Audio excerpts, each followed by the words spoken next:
Hi there everyone, welcome to this tutorial for the ukulele play-alongs of Let Her Go as recorded by Andy Lange, Andrew Garcia, and Joseph Vincent. What we're going to do in this video is, first of all, we'll talk about the chords you need for GCEA soprano concert tenor ukulele. Then we'll talk about the chords you need for baritone DGBE ukulele. And then I'll talk about strumming and picking and what I hear going on in the song. If you want to support the work on this channel, there are three things you can do. First of all, you can like this video. Second, you can subscribe to this channel and its sister channel. So both the Uke Play-Alongs channel and the UkeStuff channel. And third, you can always buy me a cup of coffee at www.buymeacoffee.com/UkeStuff to say thank you for making this content. All right, let's begin with the chords you need for GCEA soprano, concert, or tenor ukulele. There are 5 chords here. The first chord is the C chord, then a G chord, then a D chord. Now, it's up to you how you want to play D. There are really 4 major ways to do it. The first, which is what I use, is I put my first finger at the top of the 3rd string's 2nd fret, and then my other 2 fingers around it like a tiny G7. That allows my men's-sized large hands to fit in that space. You can also play it with fingers 1, 2, and 3 in a row, or again with fingers in a row 2, 3, 4 in a row. Then you can also use 2 fingers. So finger 1 goes over strings 4 and 3 on the 2nd fret, and finger 2 goes on string 2 on the 2nd fret. And the other way is that people will bend their ring finger and cover strings 4, 3, and 2, leaving the 1st string open. It's really whatever works for you, just don't play it with your thumb. Next chord is the E minor chord. If you're playing linear GCEA ukulele, you may want to use a 4-finger chord there so it sounds better. I find that this just 3-finger E minor doesn't work so good on linear, but on re-entrant, which is high G GCEA ukulele, works great. And then we'll have a bar chord, which is the B minor. So what you're going to do is you're going to take your first finger, put it across all 4 strings right above the middle 2nd fret, and pull against the fretboard this way. So you're actually pulling against the neck, and you're going to support with your thumb a little bit. That'll give you a pretty clear sound, and then you just add your ring finger to the 4th string, 4th fret. And that's your B minor chord. Now let's talk about the chords that you need to play Let Her Go on baritone DGBE ukulele. All right, on baritone, we'll start with the C chord, and then the G chord, then the D chord, then the E minor chord. Then we have the B minor chord. What we're going to do is put your first finger on the 1st string 2nd fret, 2nd finger on the 2nd string 3rd fret, your 3rd finger on the 4th string 4th fret, and your pinky on the 3rd string 4th fret. And those are the 5 chords you need to play Let Her Go on baritone DGBE ukulele. Now let's talk about strumming. Now, as it comes to strumming, there probably is a right answer here. Usually I make these videos and say because no ukulele was used in the original, there's not one singular right answer, but there sort of is on this one.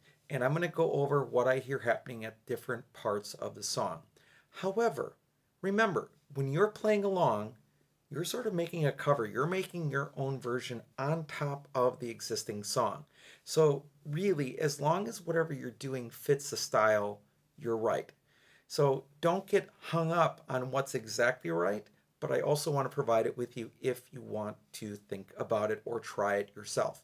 So as I always say, there are 3 rules to strumming. First of all, play the right chord at the right time. Second, keep a steady tempo, steady beat, whether you are playing with a recording or by yourself.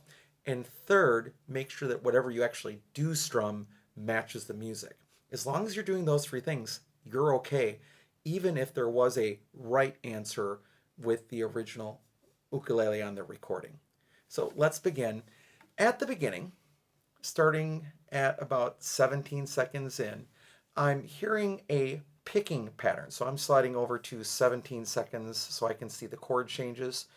We are dealing with a C, G, D, E minor in the case what I'm hearing.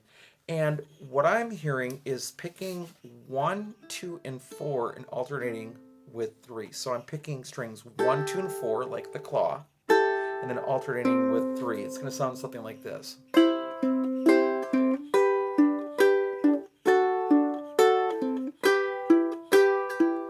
So again, it's 1, 2, 4, 3, alternating with the thumb. So the thumb is going back and forth between 4 and 3, and it's just picking with the other fingers. That's the first thing that I hear. Then the second part happens about 44 seconds in, and what you're doing is you're picking inside out.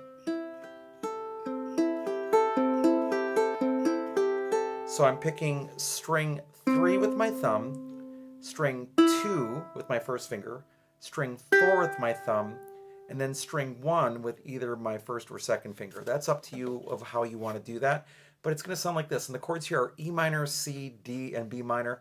So it's inside outside. Switch to a C, switch to a D, then to the B minor. And that's going to work really well for the second part. Now in part 3, this is the part that I'm least sure of what I'm hearing. There's definitely a triplet strum going here, not a triple strum, but a triplet strum, and I'll talk about that in a second. And then there's just filler notes that I hear here and there to go along with the rhythm. So really it's picking 1, 2, 4, 3, 2, and then occasionally throwing in another string, but every time you have a strong beat, you pick 1, 2, 4. So every time a chord changes, you pick 1, 2, 4. So it's something sort of like this at 111.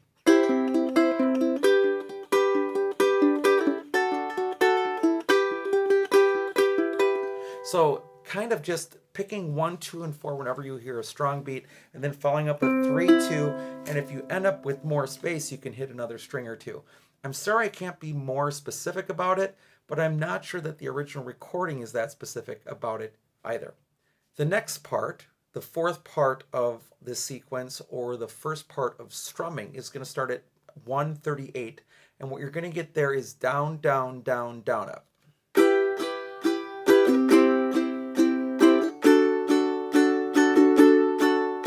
Like that. Down, down, down, down, up, down, down, down, down, up.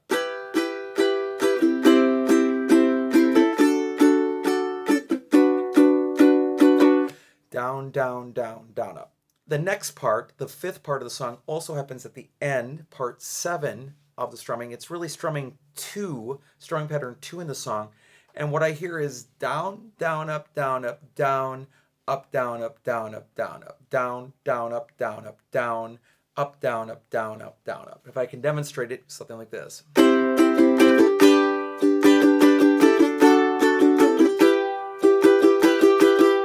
Down, down, up, down, up, down, up, down, up, down, up, down, up.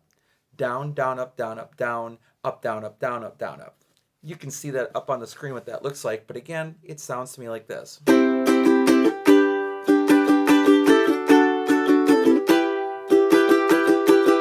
So that happens at part 5 and part 7. So the sixth part of the song is another strumming pattern, and it's fast down strums like this. Down, down, down, down.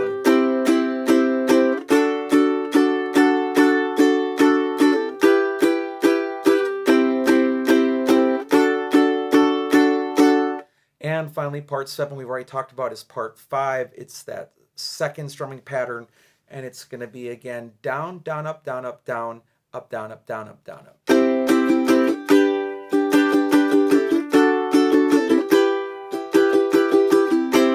That will work really well for the song. All right, so with those chords and that complicated sort of map of strumming patterns is all you need to do to sort of replicate what you hear on Let Her Go.